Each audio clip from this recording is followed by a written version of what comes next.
Seja bem-vindo, NetAluno! Vamos começar mais um módulo de processo penal, essa que, sem dúvida alguma, é a melhor de todas as disciplinas. Não confie nos civilistas, não confie nos tributaristas, não confie nos administrativistas. Hoje sim estaremos com a mais visceral, a mais interessante, a mais profunda disciplina que nós temos no direito, e eu queria convidar você a, junto comigo, seguir essa viagem sobre o processo penal. Meu nome é professor Tiago Mota de Moraes, e eu estarei responsável pela disciplina de processo penal e pelos módulos que a gente vai ver a partir de agora, hoje iniciando com o módulo de introdução ao processo penal. Então, com isso, vamos iniciar a nossa disciplina. Passa para a tela. Bem, como eu tinha dito antes, nossa disciplina inicial, essa nossa aula 1, é de introdução ao processo penal, e o meu nome é Tiago Mota. Senhores, caríssimos NetAlunos, para se falar em introdução ao processo penal, vem para mim. É preciso que se compreenda, acima de tudo, que o processo penal e o direito penal lidam com algo de mais visceral na vida. Lidam com o crime, lidam com a violência, lidam com situações nas quais a população e a comunidade normalmente diluem seus compromissos com o medo e a vingança. É óbvio que todo e qualquer ser humano, numa situação em que se vê ludibriado, em que se vê vilipendiado em seus direitos, ele sente a necessidade quase que inata de se vingar. E esse processo de vingança sempre lastreou o direito penal. O direito penal, ele nasce dessa vingança, o direito penal, ele nasce dessa necessidade que nós temos de ver um indivíduo punido por um ato praticado em detrimento à nossa pessoa, em detrimento aos nossos bens, enfim, à nossa integridade. Então é por isso que, desde sempre, o direito penal nasce justamente dessa violência inicial que traz íncita essa necessidade de vingança. Durante toda a evolução do direito penal, e obviamente isso não é tema da nossa aula, mas é preciso que se compreenda que durante toda a evolução do direito penal, em determinado momento histórico, o que aconteceu foi que o Estado, logo no final, mas inicialmente os indivíduos, por meio de uma coletividade organizada, por meio da religião, enfim, eles começaram a estruturar essa vingança. E a vingança perdeu o nome de vingança e tornou-se pena. Voltamos para a tela. Quando nós falamos, então, da diferença entre a vingança e a pena, nós precisamos compreender, acima de tudo, que há uma racionalização, ou uma necessidade de racionalização, que implica necessariamente em compreender a pena de uma forma diferente. A vingança, normalmente, ela é emotiva, ela não é racionalizada, ela não é filtrada, ela não é controlada. O indivíduo que se vinga, ele se vinga com a imediatidade. E, obviamente, com essa imediatidade, a necessidade que ele tem é de reprimir essa conduta da forma mais odienta, da forma mais grave, da forma mais visceral, de forma a fazer com que esse indivíduo que está sendo vitimado, ele possa sofrer e sentir que nunca mais deva comprometer aquele bem jurídico. Então, quando a gente fala sobre essa questão da pena, é preciso que a gente compreenda que o que diferencia ela da vingança está justamente na sua institucionalização pelo Estado. Doutores, não esqueçam que, apesar disso, até hoje, nós continuamos compreendendo a pena como vingança. É muito comum assistirmos aqueles programas que passam no período da tarde, que exploram o direito penal e o direito processual penal, e a partir dele compreender que há essa necessidade de punição mais grave. No entanto, a partir do momento em que o Estado abandona esse direito penal de vingança pura e passa a institucionalizá-lo, os mecanismos de contenção desse Estado tornaram-se imprescindíveis. Volta para mim, para a tela. Por isso, a partir do momento que o Estado monopoliza, a partir do momento que o Estado toma para si essa vingança, ele diz, epa, o que eu preciso fazer não é vingança, o que eu preciso fazer é punição. E é nisso que se difere a punição da vingança. Enquanto a vingança é uma reação normalmente imediata, normalmente não calculada, normalmente transcendente à ação praticada, a punição é algo racionalizado, é algo instrumentalizado por um ente organizado, que é o Estado, e a partir deste ente organizado é que se deve compreender que ele não pode tudo. Uma grande pergunta que se faz na graduação e que normalmente precisa ser reiterada para você, NET-aluno, é o seguinte: faz-se necessário o processo penal? O Estado precisa do processo penal? O Estado precisa do direito penal para punir? A resposta é negativa. O Estado pune porque tem força. O Estado pune porque, acima de tudo, essa atribuição que ele tomou para si a partir do momento que nós cedemos as nossas liberdades, partindo do pressuposto da teoria do contrato social. No entanto, quando ele toma para si, para que essa vingança deixe de ser vingança e passe a ser pena, ou seja, para que ela possa ser legitimada, é preciso que, acima de tudo, o Estado tenha limites. Onde há direito penal, onde há processo penal, é porque o Estado entendeu, e obviamente o nosso Estado, compreendido de forma democrática, é porque o Estado compreendeu que a punição não poderia ser feita de qualquer forma. Passamos para a tela. Daí que surge o chamado princípio da necessidade. O princípio da necessidade, ele congloba várias facetas do processo penal. E, aliás, nós vamos falar sobre esse princípio da necessidade durante quase todos os nossos módulos. Afinal de contas, o princípio da necessidade, ele é quase como se fosse um código, uma ferramenta, uma chave que nos vai desvencilhar toda a principiologia do processo penal, que vai desvencilhar todos os módulos referentes à prova, às prisões, às cautelares, e a partir daí a gente possa compreender por que o processo penal existe, para que o processo penal existe e para quem o processo penal existe. Então, quando falamos de processo penal enquanto princípio da necessidade, interessantíssimo é o conceito de onde nós vamos partir do professor Aury Lopes Júnior, que diz: o direito penal não tem realidade concreta fora do processo penal. Passa para a tela. Senhores, durante todos os dias, nós praticamos relações jurídicas. Quando eu vou à padaria, que eu compro um pão, quando eu vou a um shopping, compro um determinado produto, que eu entrego um determinado valor de pecúnia para obter esse objeto em retorno, notem que o direito está incidindo em todas essas relações jurídicas. O direito civil, portanto, o direito comercial, o direito empresarial, ele tem uma realidade concreta que independe do processo. É incrivelmente maior a quantidade de vezes em que o direito civil se operacionaliza, se efetiva, sem a necessidade do Estado, do que o contrário.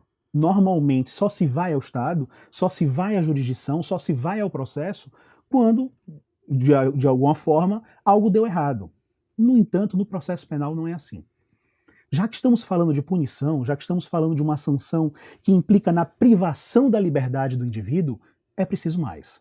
E esse mais é justamente o processo. O direito penal não tem realidade concreta fora do processo. E aí vejam, se algum indivíduo subtrai para si ou para outra em coisa alheia móvel, se algum indivíduo mata alguém, não cai sobre ele automaticamente uma cela, não cai sobre ele e é enfiado dentro de uma penitenciária. Existe um dever de tempo, existe um dever de atuação estatal que é imprescindível para a compreensão do processo. Então, se voltarmos para a tela, vocês vão perceber isso dentro da relação que existe entre esses três elementos. Nós temos aqui a pena, nós temos o delito e nós temos o processo. O princípio da necessidade, partindo deste conceito do professor Aury e ingressando em algo mais específico, que vai ser essa chamada chave da qual nós vamos compreender todo o processo penal, ele é englobado da seguinte forma: a pena, por ser um remédio ruim, ela não deve ser aplicada de forma desproporcional, ela não deve ser aplicada quando desnecessária. A questão é, quando é que ela é legítima? Quando é que ela é necessária? Para se responder essa pergunta, dentro do princípio da necessidade, é preciso se compreender o seguinte: a pena só existe a partir do momento em que se reconhece que o indivíduo cometeu um delito. A pena, diria o professor Cláudio Brandão, ela é consequência jurídica da prática de um crime, de um fato típico, ilícito e culpável. Isso significa, doutores, principalmente, que a pena não pode ser utilizada arbitrariamente. A pena não pode ser utilizada de forma discricionária pelo Estado. A pena precisa ser compreendida, acima de tudo, dentro dessa relação inexorável e indispensável entre pena e delito.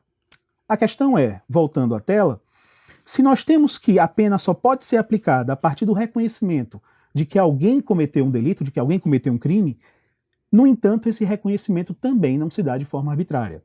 É preciso, acima de tudo, que isso se dê por meio do processo. Então, o processo é um caminho, volta para mim, o processo é um caminho pelo qual o Estado optou para se reconhecer que alguém cometeu um crime e, a partir dessa relação, aplicar uma pena. Vejam que esses elementos que são colocados aqui, pena, delito e processo, são imprescindíveis para compreender a necessidade do processo penal. Não há como compreendê-lo de forma diferente. Aliás, é muito comum, se vocês, caríssimos NET-alunos, conversarem com seus colegas, vizinhos, que não estão adestrados dentro do processo da realidade do direito, que eles vão compreender o processo penal e o direito penal como formas de punir. Entretanto, é um ledo engano. O processo penal e o direito penal, na realidade, são formas de conter o Estado. São direitos humanos de primeira dimensão. São direitos humanos refratários da liberdade, de evitar que o Estado atue sem ser naquelas hipóteses previstas em lei. Se não fosse pelo direito penal, se não fosse pelo processo penal, o Estado, como já fez anteriormente, o Estado, como já fez principalmente quando considerou que o Estado era a própria figura do soberano, ele poderia aplicar a pena simplesmente por alguém discordar das pautas que o Estado eventualmente estaria praticando.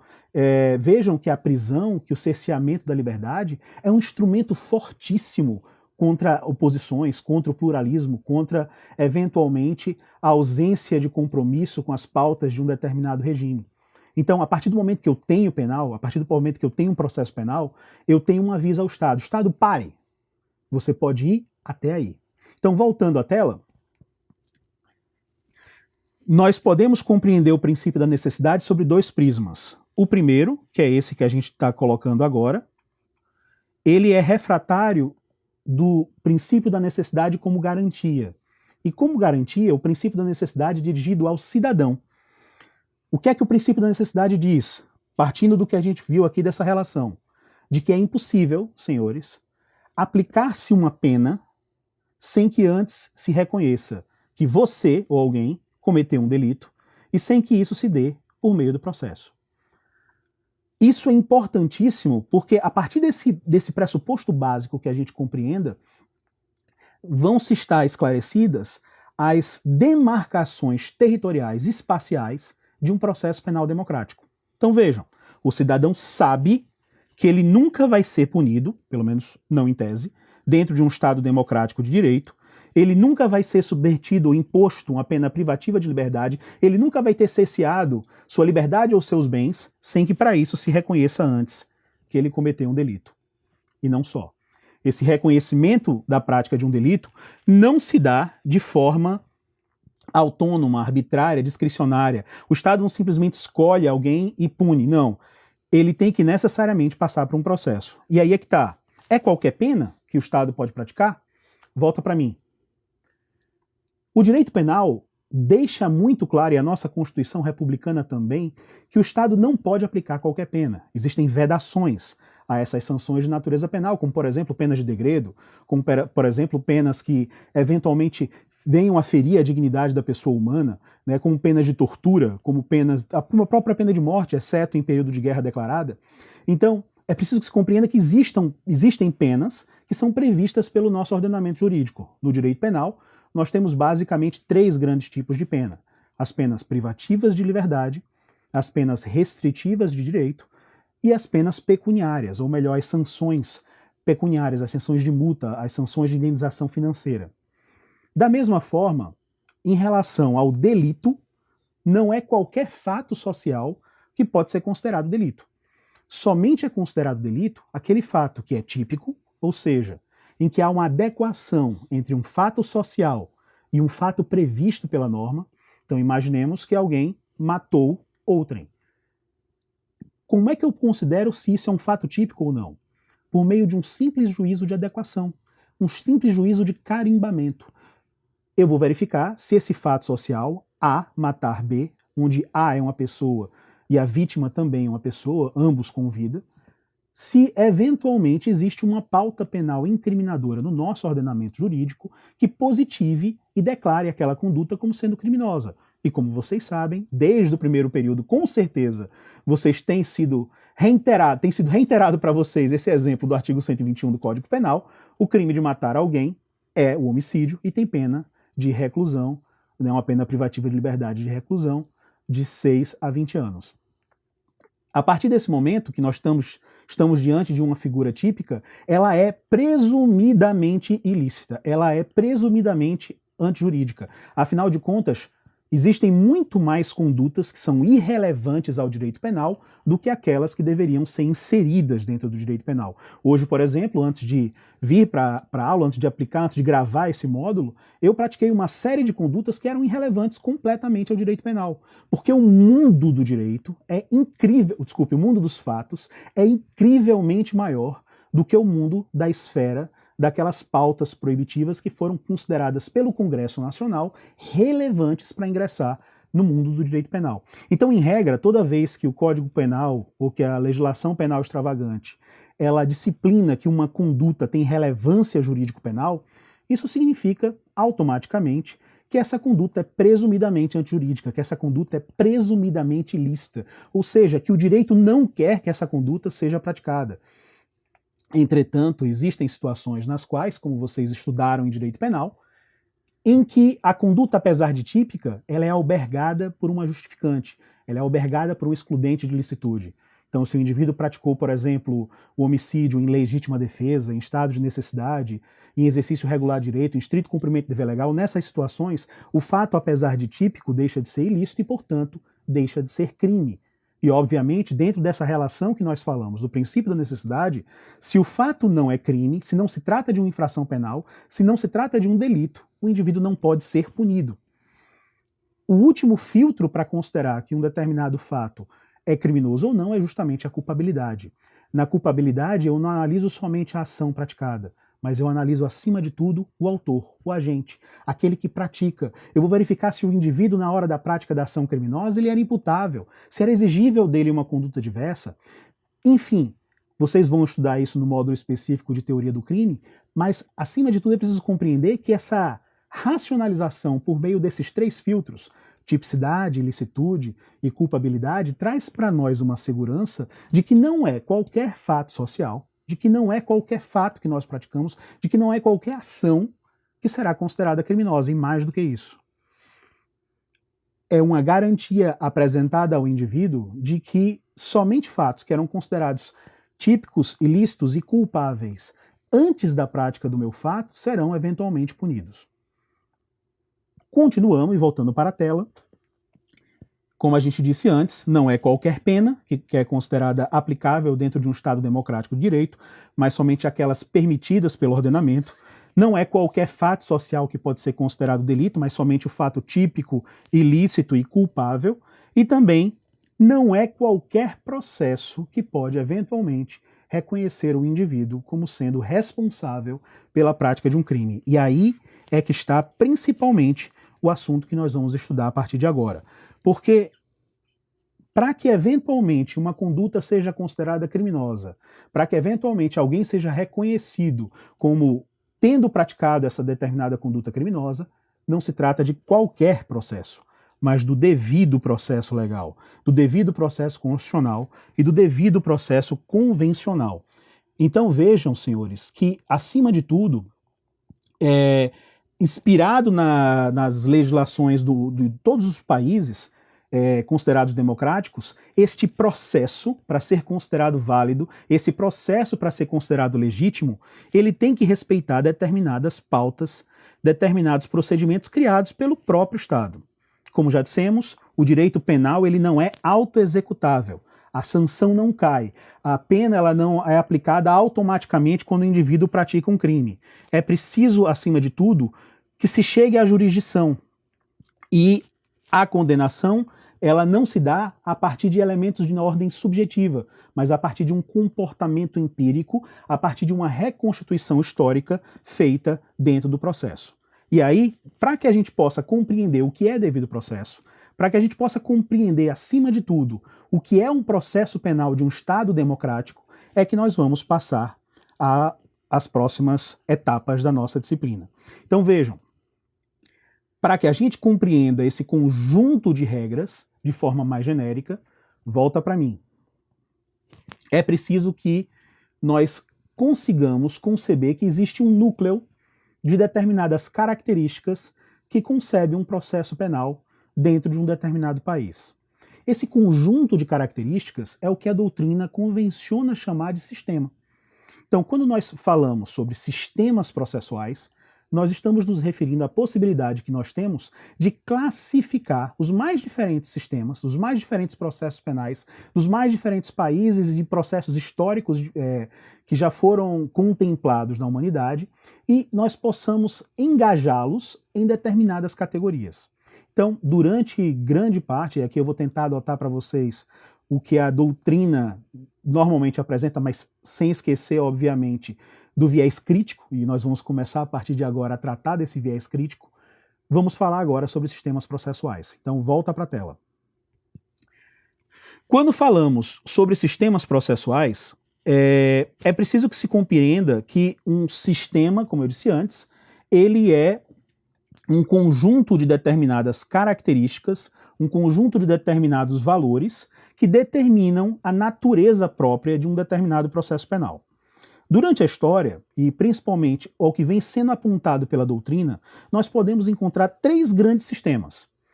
O sistema processual inquisitório, o sistema processual acusatório e o sistema processual misto.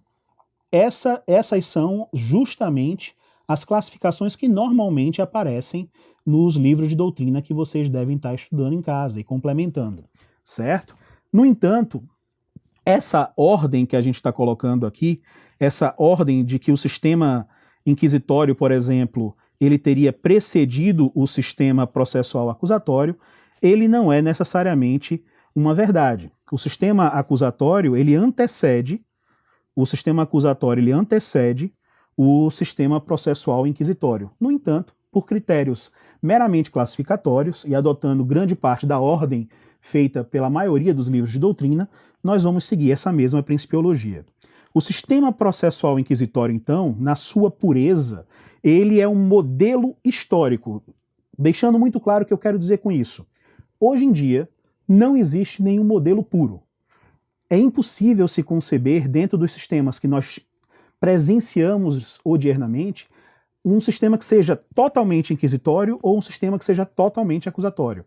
Todos os sistemas hoje são necessariamente híbridos. Então, para se falar desse sistema processual inquisitório e das suas características, nós estamos necessariamente tratando de um modelo histórico. E nesse ponto, até o século XII, predominava no mundo o modelo acusatório, como já dissemos antes, que o modelo acusatório ele antecedeu o sistema inquisitório. No entanto, apesar desse predomínio, as transformações que ocorreram, principalmente a partir do século XII até o século XIV, mais ou menos, quando o sistema acusatório vai sendo paulatinamente substituído, demovido em função do inquisitório, isso se dá principalmente por conta da necessidade de uma justiça mais rápida, de uma justiça mais célere, de uma justiça supostamente mais efetiva, de uma punição mais rápida, é que nós vamos apresentar justamente e encontrar essas características. Então, o que é o sistema processual inquisitório? Bem, o sistema processual inquisitório, ele se caracteriza primeiro pela desnecessidade de acusação.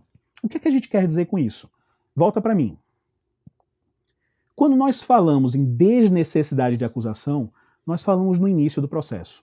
Como é que o processo deve ser iniciado? A acusação é característica, principalmente do sistema grego, ela lastreia o início do processo quando, principalmente, nós entregamos a determinados indivíduos a possibilidade de ir à justiça, de ir ao poder público e reclamar a aplicação de uma determinada pena, de uma determinada punição. Então vejam, no sistema inquisitório, isso era completamente desnecessário. O julgador, ele próprio, poderia iniciar de forma ex officio, sem a necessidade de ser provocado, tá aí a palavra mais importante, provocação, ele poderia determinar o início desse procedimento penal. Voltamos para a tela. Então, quando nós falamos em desnecessidade de acusação, nós estamos falando justamente na possibilidade de início do processo de forma ex officio, de forma imediata, presidida pelo próprio indivíduo que vai ser responsável pelo julgamento. Aliás, isso demanda a outra grande característica, que é a tal da unificação das funções persecutórias. Quando a gente fala em funções persecutórias, senhores, nós estamos falando principalmente das 3 grandes fases do reconhecimento por meio do processo de que alguém cometeu um crime. Isso se dá na investigação, na acusação pública e no julgamento. Então, se a investigação é o grau mínimo de certeza, onde se apura se eventualmente alguém praticou ou não ilícito, a acusação é o momento pelo qual se inicia a persecução criminal em juízo e o julgamento é justamente o término desse procedimento.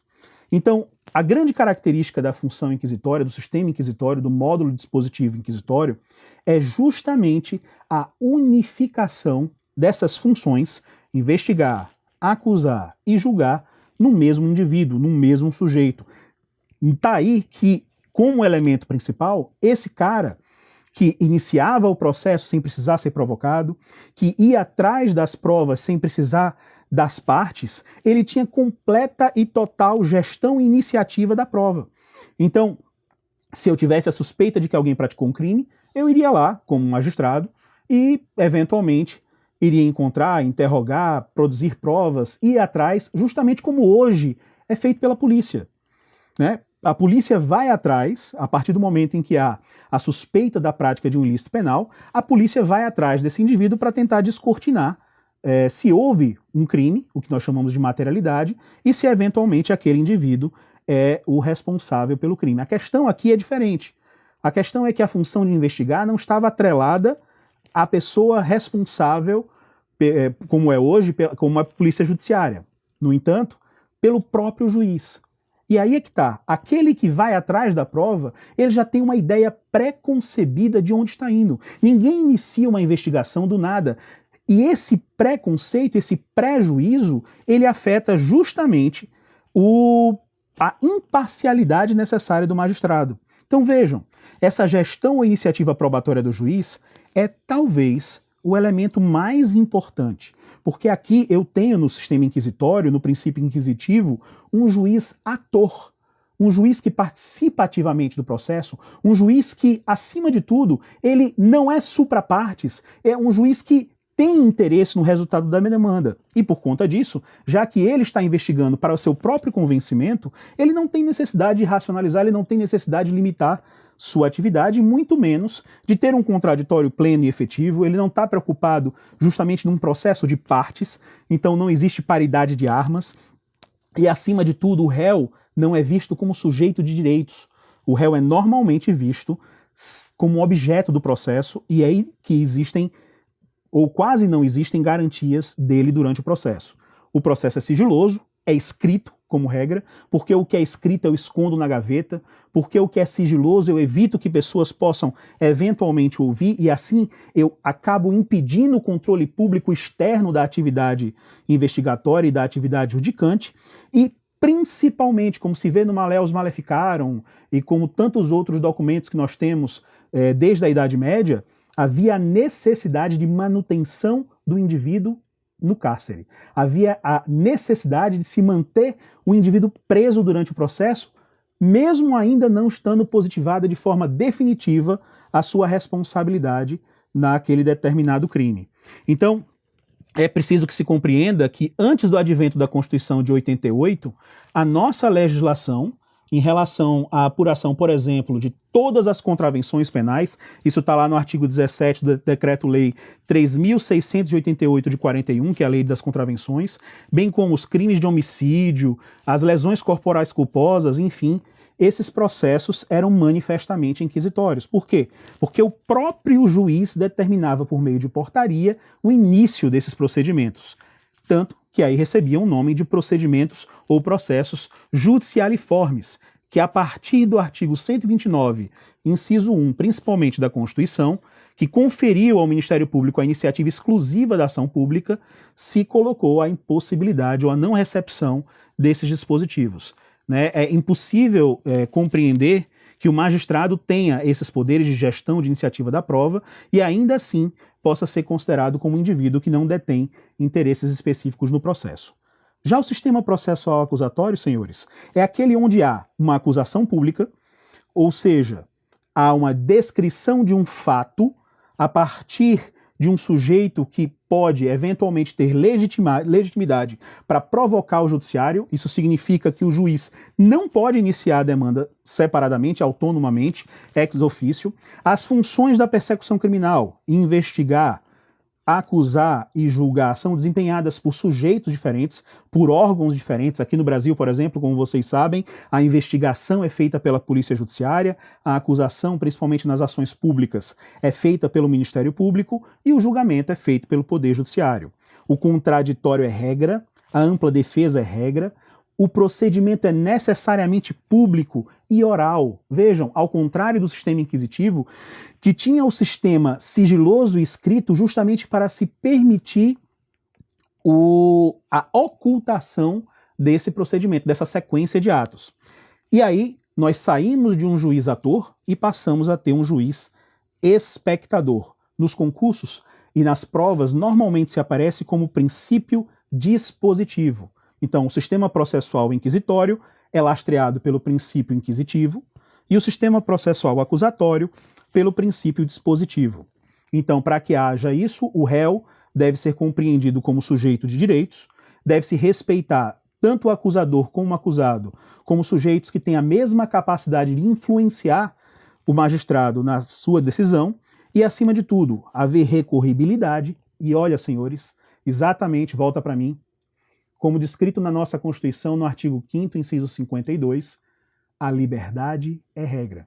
O indivíduo deve, independente do crime que ele praticou, necessariamente passar o processo em liberdade até que seja positivada de maneira categórica pelo Estado a responsabilidade dele por uma determinada pauta penal incriminadora. Por fim, voltando à tela, nós temos o sistema misto. O sistema misto ele é caracterizado por uma primeira fase, uma fase pré-processual, que seria inquisitiva, ou seja, que adotaria todas essas características que nós vimos do sistema processual inquisitório, e nós teríamos uma segunda fase processual perante o órgão judiciário, perante o órgão jurisdicional, que adotaria todas essas características ou algumas dessas características do sistema acusatório. E aí volta para mim. A grande crítica que se faz, primeiro, é como é que nós podemos reconhecer qual é o sistema jurídico adotado pelo Brasil. Bem, a doutrina majoritária, adianto para vocês, ressalta que o sistema brasileiro é misto, porque nós teríamos uma primeira fase, caracterizada, por exemplo, pelo inquérito policial, que é desempenhado de maneira inquisitória, e uma segunda fase, caracterizada pela atuação do órgão jurisdicional, que seria necessariamente acusatória. No entanto, cá entre nós, como eu acabei de dizer para vocês, não existe sistema puro. Chamar um sistema de misto seria classificar todos os sistemas existentes dentro do mesmo item. A questão é, um sistema deve ser caracterizado, e aqui deixo claro, doutrina majoritária compreende que nosso sistema é misto. No entanto, seguindo a doutrina do Jacinto Coutinho, Salah Khaled Júnior, Aury Lopes, Gustavo Badaró, entre outros, é preciso que a gente compreenda que o sistema ele pode ser ou acusatório ou inquisitivo. E o que vai determinar a adoção de um ou outro sistema é justamente a preponderância ou a preponderância de seus elementos significantes. E a principal é justamente a gestão da prova. No próximo módulo nós vamos continuar com esse tema e eu agradeço pela atenção e paciência. Um abraço, NetAluno.